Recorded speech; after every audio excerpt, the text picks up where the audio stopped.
Bueno, empezamos con esta actividad, la resolución de los ejercicios de asimilación relacionados con el concepto de inducción electromagnética. Ya sabéis que para poder determinar la cantidad de electricidad que se genera como consecuencia de los campos magnéticos, ese es el fenómeno de inducción, necesitamos primero aprender a calcular flujos magnéticos a través de superficie. Y en eso se centran estas primeras actividades de asimilación. Leamos el primer ejemplo. Nos dice que calculemos el flujo magnético que atraviesa un cuadrado de 12 centímetros de lado y que se encuentra colocado perpendicularmente a un campo magnético de 0,4 Tesla. Lo primero que tenemos que hacer es, exactamente igual que hemos hecho con todos los problemas, situar o diseñar de forma gráfica la situación para poder decidir o para poder observar qué es lo que ocurre en este fenómeno. Bueno, nos dice que el cuadrado se encuentra colocado perpendicularmente a un campo magnético. Bien, pues si para mí el campo magnético tuviera esta dirección y sentido, yo puedo dibujar en la dirección y sentido que yo quiera porque no me dan ninguna específica. Yo para colocar mi cuadrado de forma perpendicular a ese campo magnético lo tengo que dibujar más o menos así.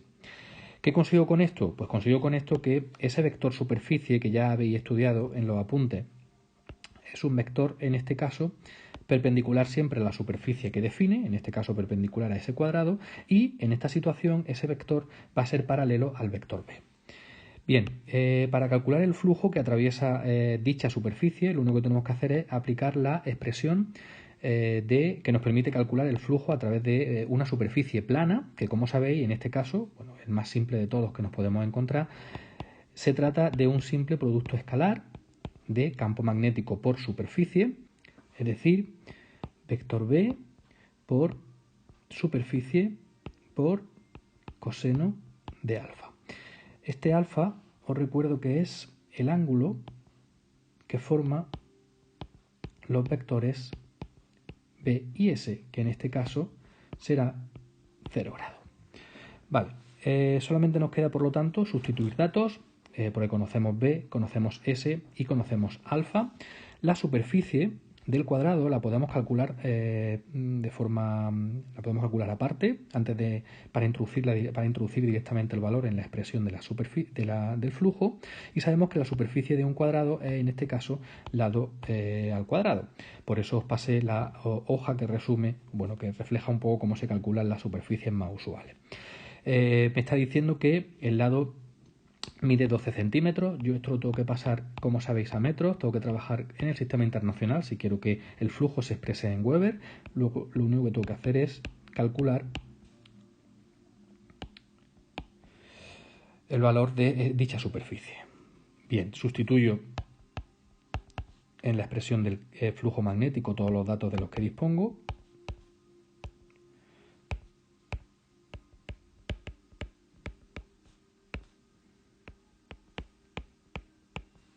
Este coseno se me iría porque, como sabéis que vale 1, no lo tengo en cuenta, y a la hora de multiplicar obtendría 5,76 por 10 elevado a menos 3 Weber. Este es el valor del flujo magnético que atraviesa dicha superficie en estas condiciones, es decir, con el cuadrado colocado de forma perpendicular al campo magnético. En el apartado B me pregunta que cuánto vale el flujo en caso de que el cuadrado estuviera paralelo al campo magnético.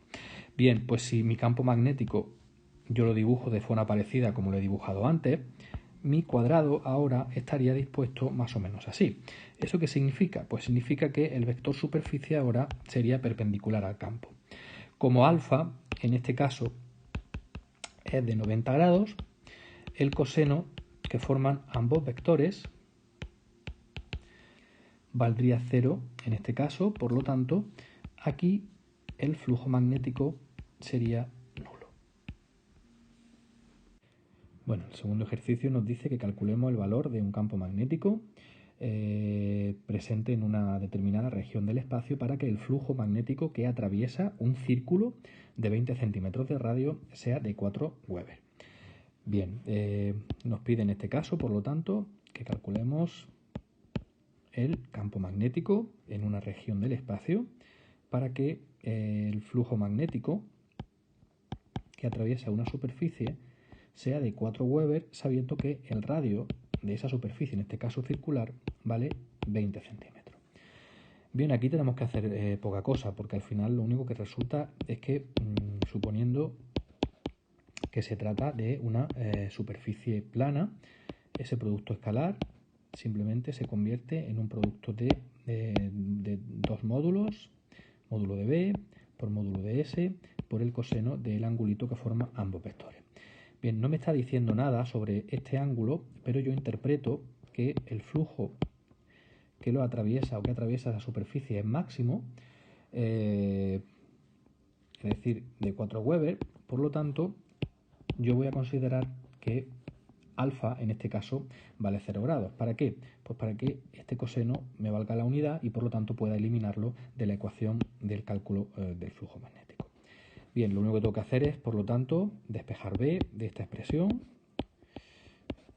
Luego, simplemente dividiendo el flujo entre la superficie, obtengo el valor de ese campo magnético. Flujo lo tengo y la superficie, en este caso, como se trata de un círculo, lo único que tendría que hacer sería sustituir el valor de esa S por la expresión que me permite calcular dicha superficie. Es decir, 4 Weber entre pi por 0,2 cuadrado. Ya sabéis que hay que pasar el radio a metros para poder trabajar en unidades del SI. Luego, simplemente dividiendo, obtengo el valor del campo magnético que me solicita el problema. Continuamos con el ejercicio 3, en el que me dice el flujo magnético que atraviesa una superficie, en este caso circular,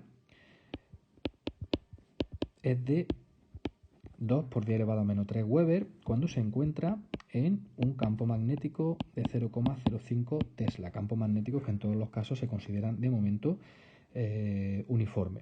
Bien, me preguntan que calcule, o me dicen que calcule o que determine cuál es el radio de esa circunferencia, sabiendo que el vector superficie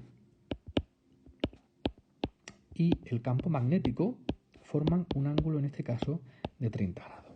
¿Cómo podría yo dibujar esta situación? Bueno, pues si yo dibujo mi superficie circular más o menos así, yo supongo que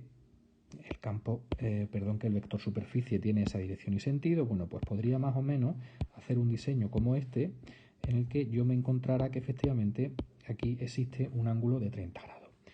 Bien, lo único que tendría que hacer en este caso sería sustituir en la expresión del flujo todos los datos de los que disponga y despejar en este caso el radio. ¿Dónde aparece el radio? Pues el radio aparece en la expresión de la superficie que atraviesa dicho flujo magnético.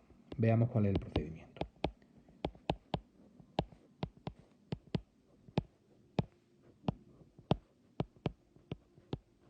En este caso no puedo eliminar el coseno porque se trata de 30 grados, porque alfa vale 30 grados. Despejo la superficie, flujo entre B por el coseno de 30. Como yo sé que la superficie de un de un círculo viene dada por la expresión pi r cuadrado, voy a sustituir.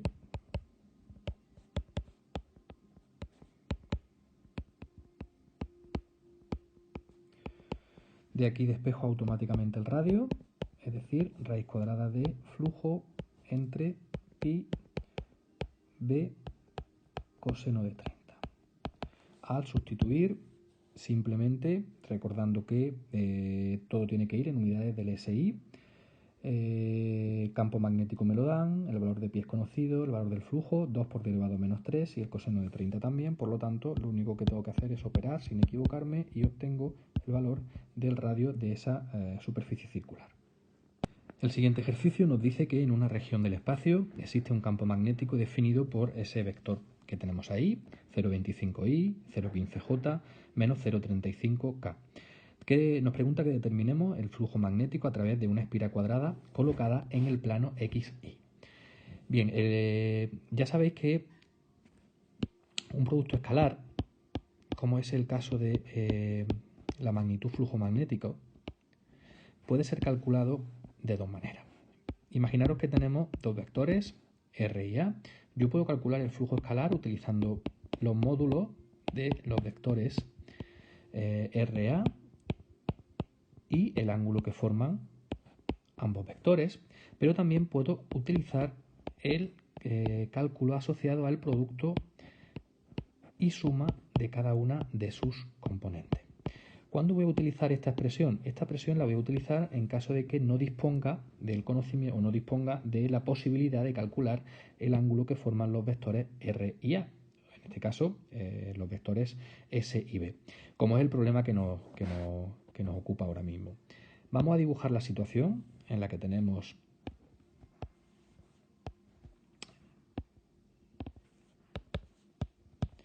una espira cuadrada situada, como nos dice, en el plano XY, tal que así. Esa espira va a estar definida por o va a tener como característica una determinada superficie, y ese vector superficie, como va a ser perpendicular a la superficie que define, yo lo puedo dibujar tal que así, es decir, estamos hablando de un vector superficie en la dirección y sentido del vector unitario más k. Bien, para poder utilizar esta expresión necesito conocer las componentes de los dos vectores que estoy multiplicando de forma escalar. El vector B, conozco cuáles son sus componentes, me lo está diciendo el propio enunciado, pero en principio el vector S no lo conozco. Bien, el vector S lo voy a tener que determinar. Bien, para determinar el vector S, lo primero que tengo que saber es cómo calculo la superficie en módulo y luego expreso ese módulo en notación vectorial. Bien, no me están dando ningún valor para poder calcular la superficie, es decir, el módulo de la superficie, pero yo voy a suponer que el lado de esa espira cuadrada es de 1 centímetro. ¿Eso qué significa? Pues que la superficie será de 1 centímetro cuadrado, es decir, lado por lado, o lo que es lo mismo, 10 elevado a menos 4 metros cuadrados. Esa superficie, para convertirla en notación vectorial, lo único que tengo que hacer es ver cuál es la dirección y sentido de su vector S o del vector S que define dicha superficie. En este caso es más k, por lo tanto el vector superficie queda perfectamente expresado si yo escribo 10 elevado a menos 4 km cuadrado. ¿Esto qué significa? Pues que me voy a poner a multiplicar ya directamente de forma escalar mis dos vectores, simplemente ya hacerlo como ya sabemos.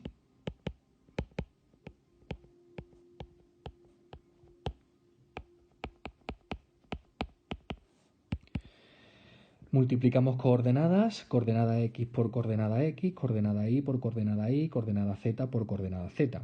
Como no existen coordenada y ni j en los dos vectores, esas dos direcciones o esas dos contribuciones se anularían, por lo tanto solamente me quedaría el producto de menos 0,35k por 10 elevado a menos 4k, o lo que es lo mismo, menos 3,5 por 10 elevado a menos 5 Weber. He calculado el valor del flujo magnético, el valor del flujo magnético a través de dicha superficie sin necesidad de conocer cuál ha sido o cuál es el valor del ángulo que forman los vectores, en este caso B y S.